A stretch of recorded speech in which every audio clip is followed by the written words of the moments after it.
সম্প্রতি দেখা গেছে চাঁদা না দেওয়ার কারণে একজন লোকের দাড়ি ধরে মারধর করেছে। এর কোনো বিচার হয় না কেন এই দেশে? ভাই, এই বিষয়গুলো তো আমাদের দেশে নতুন না। হয়তো ২-১টা ঘটনা ভাইরাল হয় আর বাকিগুলা হয় না। আমরা যে ঘটনা দেখেছি সারা দেশে মানুষ যে মানিকগঞ্জে একজনের দাড়ি ধরে তাকে মারধর করা হয়েছে চাঁদা না দেওয়ার কারণে মিডিয়ার মারফত যেটা আমরা জানতে পেরেছি। তো এইরকম ঘটনা তো আমাদের দেশে বিভিন্ন জায়গায় অহরহ বলতে থাকি। অনবরত হয়। বাকি জিনিসগুলো হয়তো আমাদের পর্যন্ত আসে না। আমরা জিনিসগুলো হয়তো জানি না। জাস্ট এইটুকু যে আমরা জানতে পারি না।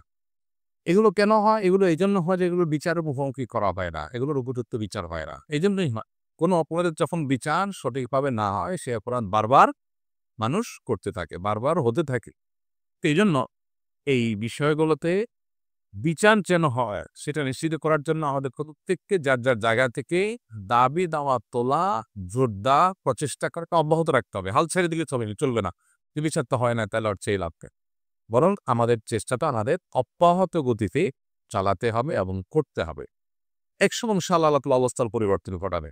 আমি একটি কথা প্রায় বলি, মাস্তানি করা এটা ছোট লোকদের কাজ। যারা যত নিচু প্রকৃতি তারা তত গায়ের জোর খাটায়, তারা তত অহংকার করে। আর যারা যত সম্মানিত, যারা যত মর্যাদাবান, যাদেরকে আল্লাহ তাআলা তত বেশি দায়িত্বশীল করেছেন, তারা তত বেশি আ সতর্ক থাকে এবং এ সমস্ত ছোট লোকই করে না। তো যারা এই ধরনের জুলুম করে, আল্লাহ তাআলা সব সহ্য করলেও জুলুম সহ্য করেন না। আল্লাহ বলেছেন হাদিসে কুদসিতে, ইয়া ইবাদি ইন্নী হাররামতু যুলমা আলা নাফসি ফালা তাযালামু। হে আমার বান্দারা, জুলুম আমি নিজের জন্য নিজে হারাম করেছি, অতএব তোমরা একে অন্যের প্রতি জুলুম করবে না। এ বিষয়ে আল্লাহ তাআলা সতর্ক করেছেন। বিধায় যারা এ ধরনের কর্মকাণ্ডে জড়িত তারা যেন আল্লাহর কাছে তওবা করে ফিরে আসে। আল্লাহ আমাদের সবাইকে এ ধরনের জুলুমের কাছ থেকে বেঁচে থাকার তৌফিক দান করুন। জুমার সালাতের জন্য ২ বার আযান কেন দেওয়া হয়? প্রথম আযান জোরে হলে দ্বিতীয় আযান আস্তে কেন দেওয়া হয়?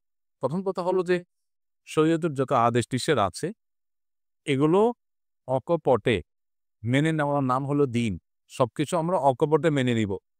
সবকিছুর কেন কিন্তু এর জবাব জানাটা এটা না জরুরি না যৌক্তিক। কারণ নির্দেশদাতা যখন সৃষ্টিকর্তা, সৃষ্টি হয়ে আমি তার সবকিছুর যৌক্তিকতা ধরে ফেলতে পারবো, এটা স্বাভাবিক ব্যাপার না, বিষয় না। বরং অনেক কিছু আমার বুঝে না আসাটাই স্বাভাবিক। তবে এখানে যেটা প্রশ্ন করেছেন সেটা অবশ্য আ বোঝার মতো বিষয় এখানে আছে। এখানে লজিক্যাল গ্রাউন্ড পরিষ্কার যেটা আমরা জানি সেটা হলো জুমার ২ টা আযান কেন দেওয়া হয়? এবং ১ম আযান একটু জোরে, পরেরটা আস্তে কেন হয়? এর উত্তর হলো, জুমার নামাজ ৫ ওয়াক্ত নামাজের মতো না। ৫ ওয়াক্ত নামাজ মূলত মসজিদের আশেপাশের মুসল্লিদের জন্য হয়। আর জুমার নামাজ হলো ছোট, ছোট পাঞ্জেগানা অনেকগুলো মসজিদের মুসল্লিদের জন্য হয়।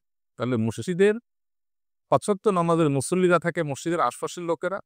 আর জুমার মুসল্লি থাকে মসজিদের দূরের মুসল্লিরাও। পাঞ্জেগানা যেখানে শুধু ৫ ওয়াক্ত নামাজ হয়। আজকাল তো অবশ্য সব মসজিদই জুমার নামাজ হয়ে গেছে। বাকি ইসলামের নির্দেশনা হলো একটা বড় এলাকার ছোট, ছোট পাঞ্জেগানা মসজিদ থাকবে আর একটা জুমার মসজিদ থাকবে। যাতে জুমার দিন সব এলাকার মানুষ এক জায়গায় একত্র হতে পারে। এটা ইসলামের সামাজিক সৌন্দর্য। যেহেতু জুমার নামাজে আশেপাশের বিভিন্ন পাঞ্জেগানা মসজিদের মুসল্লিরা দূর-দূরান্ত থেকে আসবে, অনেক দূর থেকে আসবে। সেইজন্য তাদের জন্য তাদের আসার সুবিধার্থেই ২ টা আযানের ব্যবস্থা। ১ম আযানটা অনেক আগে দেওয়া হয় যাতে করে দূরের মানুষগুলো ওইটা শুনে ধীরে, ধীরে আস্তে, আস্তে নামাজের সময় হয়। নামাজের সময়ের আগে, আগে তারা আসতে পারে। আর শেষের আযানটা দেয়া হয়, এটা হলো নামাজ শুরু করার আগের যে আযান সেটা। আর ১ম টা হলো দূরের মানুষকে জানাবার জন্য। দূরের মানুষকে জানাবার জন্য যদি দেওয়া হয় এজন্য ওটা জোরে হয়, বাহিরে হয়। আর দূরের মানুষকে আহ্বান করা উদ্দেশ্য না পরের আযানে, সেজন্য এটা ছোট হয়, আস্তে হয়, ভিতরে হয়। এই ২ আযান নিয়ে অনেকে বিতর্ক তোলে। কোনো প্রয়োজন নাই এটা নিয়ে বিতর্ক করা।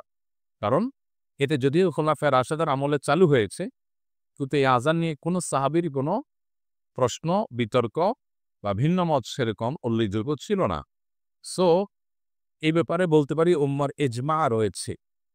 অতএব এটা নিয়ে অহেতুক বিতর্ক বাড়ানোর কোনো প্রয়োজন